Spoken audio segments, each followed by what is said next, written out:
storming bracket.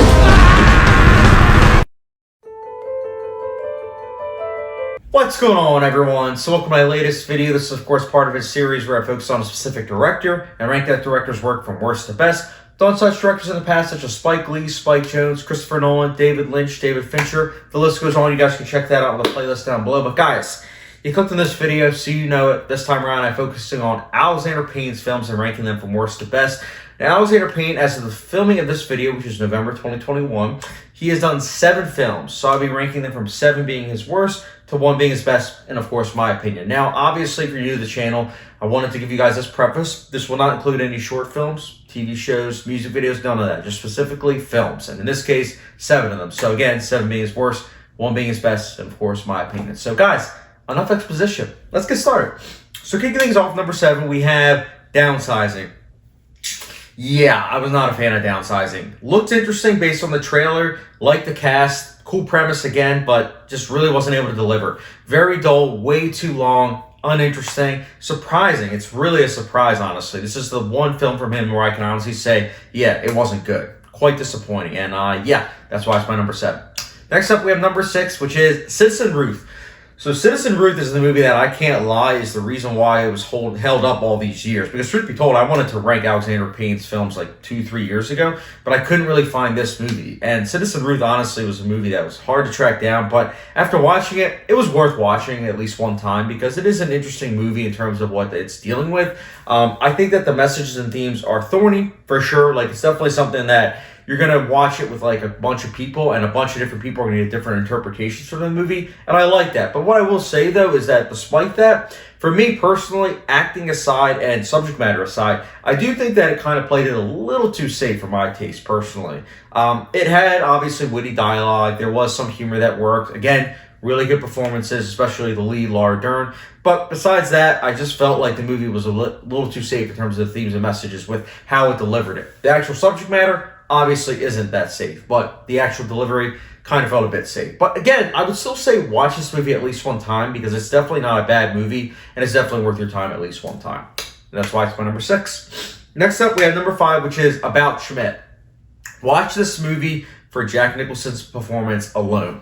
That alone makes it worth it. Holy cow, Jack Nicholson did such a great job. It's such a subtle performance, and it really does elevate this movie. Honestly, I want to rewatch this movie for that performance alone. But everything else about the movie also works. It's good filmmaking for sure. Good direction by Alexander Payne. It's just one of those movies where I saw it, 3 years ago? And I can't lie that when I watched it, I felt like it was kind of like, slow, a little too slow for my taste. But again, I can't help but think about it with, again, that performance and the filmmaking. So, maybe I'll revisit it, but I did like it a bit more than Citizen Ruth, and that is why it is number 5. Next up, we have number 4, which is The Descendants. George Clooney, man. Great performance, cool premise, cool supporting characters, nice humor. It's a movie that honestly on paper seems safe, but the delivery is anything but safe. It's a movie that it's a feel-good movie, but at the same time, it's also dealing with mature subject matter. So it's an interesting kind of juggling act, if you will. And it works. It works for sure. It's not a movie, though, that I love per se. Like, I know it got nominated for Best Picture, but I didn't love it. My fiance actually really likes this movie, but me personally, I think it's just rock solid, but still, definitely worth your time. And that is why it's my number 4. Next up, my number 3, we have Nebraska. So Nebraska, I liked. I remember when I saw it, I believe it had just got nominated for Best Picture, so I was like, okay, I need to watch Nebraska, and I liked it. I quite enjoyed it, especially Bruce Dern's performance. Will Forte also was in this, and he does a good job. June Squibb. The acting is really good. The black and white cinematography is excellent.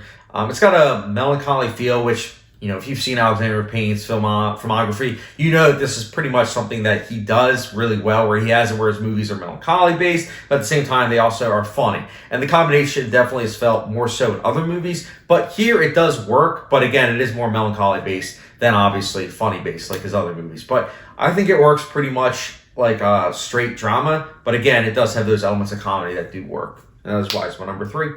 Next up, my number 2 is Sideways. Sideways, I liked quite a bit. I like a bit more than Nebraska. I really, really like the friendship that's displayed on screen. There are a couple cliches here and there of like the comedy drama. Like, don't get me wrong, It is a movie that is first and foremost a drama, but there is a lot of comedy. But I have to say, towards the third act, it does fall more into line with like a comedy where it's like, okay, it falls into those tropes of like, characters just doing things just because. At least that's what my experience was when I watched it, but I still really liked it. I got a lot out of the performances, got a lot out of the strong dialogue, and yeah, that is why it's my number 2. Next up, my number 1, my favorite Alexander Payne film. You guys probably already guessed it, but my number 1 is Election. So Election was a movie that I watched actually 3 years ago, trying to watch all of Alexander Payne's movies. And Election was a movie I kind of vaguely heard about. And I was, not going to lie, going through like really hard depression.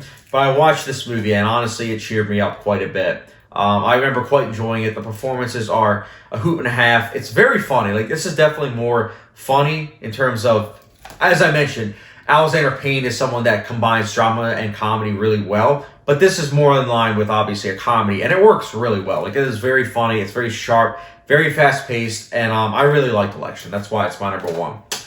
But yeah, guys, that's my ranking for Alexander Payne's films. Now, I'd like to talk a little bit about the director, obviously before ending the review, but Alexander Payne, what do I think about him? So I personally think that he's a rock-solid director. As I mentioned many times in this review, this ranking, I should say, he is a director that combines drama and comedy pretty well. He obviously has it where some entries on this list are more drama-based, others more comedy-based, but either way, it's interesting to see that he is more about the writing, more about the dialogue, and I think that that's something that definitely works because the dialogue is usually quite sharp, especially with Sideways and, of course, Election. He is someone that obviously when he makes another movie, which, again, I don't know when that will be because it's already been 4 years since we've last seen his previous movie, which was Downsizing. I don't know when that will be, but definitely when he comes out with his 8th movie, you best believe I'll be watching it. Not my favorite director, but a director I greatly respect and admire. But yeah, guys, Alexander Payne's films, what's your ranking of his movies? Let me know your thoughts down below. And as always, with the subscription, notification bell, and all that, catch you guys later.